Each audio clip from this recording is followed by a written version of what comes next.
शादी के 3 साल हुए थे और एक दिन पत्नी के मन में ख्याल आया कि क्या होगा अगर मैं अपने पति को छोड़कर चली जाऊं।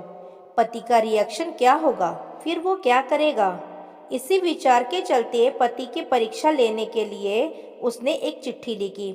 उसमें लिखा, आपके साथ रहकर बोर हो गई हूँ, मुझे अब इस गृहस्थी से कोई लगाव नहीं है, मैं तुम्हारे साथ एक पल भी नहीं रह सकती, इसलिए मैं तुम्हें और इस घर को छोड़कर जा रही हूँ। उसने वो चिट्ठी टेबल पर रखी और खुद बेड के नीचे जाकर छुप गई। थोड़ी देर बाद पति ऑफिस से घर लौट आया। उसे घर में अपनी पत्नी कहीं नहीं दिखी। फिर उसकी नज़र टेबल पर रखी चिट्ठी पर पड़ी। चिट्ठी को उठाकर उसने पढ़ा और थोड़ी देर तक बिल्कुल शांत रहा, कुछ नहीं बोला। फिर उसने उसी चिट्ठी के पीछे कुछ लिखा और अपने मोबाइल में गाने बजाकर जोर जोर से नाचने लगा। फिर उसने अपने कपड़े बदले और अपनी एक फ्रेंड को फ़ोन लगाया और कहने लगा, मैं आज आज़ाद हो गया हूँ।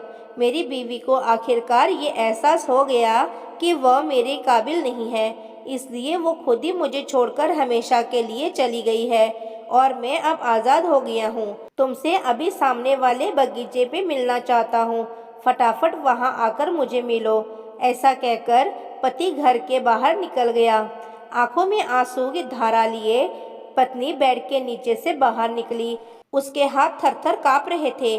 कांपते हाथों से उसने टेबल पर रखी वो चिट्ठी उठाई और पढ़ी, जिसमें पति ने लिखा था, अरे पगलेट, तुम्हें तो ठीक से छुपना भी नहीं आता। बेड के नीचे से तुम्हारे पैर दिख रहे हैं।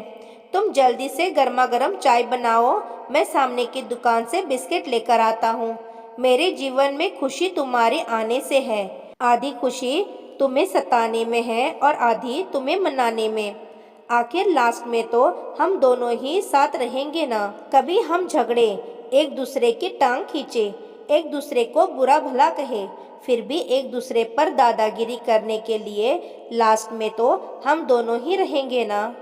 जो बोलना है बोलो, जो करना है करो। जब चश्मे गुम जाएंगे तब एक दूसरे के चश्मे ढूंढने के लिए लास्ट में तो हम दोनों ही रहेंगे ना। कभी मैं रूठूं तो तुम मुझे मनाना, कभी तुम रूठो तो मैं तुम्हें मना लूँगा। एक दूसरे को लाड़ लड़ाने के लिए आखिर में तो हम दोनों ही होंगे ना। जब नज़र कम आएगा, सुनाई भी कम देगा, तब एक दूसरे में एक दूसरे को ढूंढने के लिए हम दोनों ही होंगे ना। जब घुटनों में दर्द बढ़ जाएगा, कहीं आना जाना भी बंद हो जाएगा, तब एक दूसरे के नाखून काटने के लिए तो हम दोनों ही होंगे ना। मेरे रिपोर्ट तो बिल्कुल क्लियर है, आई एम ऑल राइट बोलकर एक दूसरे को चिढ़ाने के लिए आखिर तो हम दोनों ही होंगे ना। जब हम दोनों का साथ छूटेगा, अंतिम विदाई होगी, तब एक दूसरे को माफ़ करने के लिए आखिर हम दोनों ही होंगे ना। आखिर में सिर्फ हम और सिर्फ हम दोनों ही होंगे ना। दोस्तों, कहानी खत्म होते होते बीवी का रो रो कर बुरा हाल हो गया। उसे पता चल गया कि उसका पति उससे कितना ज़्यादा प्यार करता है। आप भी सच सच बताना, क्या इस कहानी को पढ़ते पढ़ते आपकी आंखों में भी पानी आया या नहीं। तो दोस्तों, कहानी कैसी लगी कमेंट करके ज़रूर बताना। वीडियो को लाइक और चैनल को सब्सक्राइब कर देना। धन्यवाद।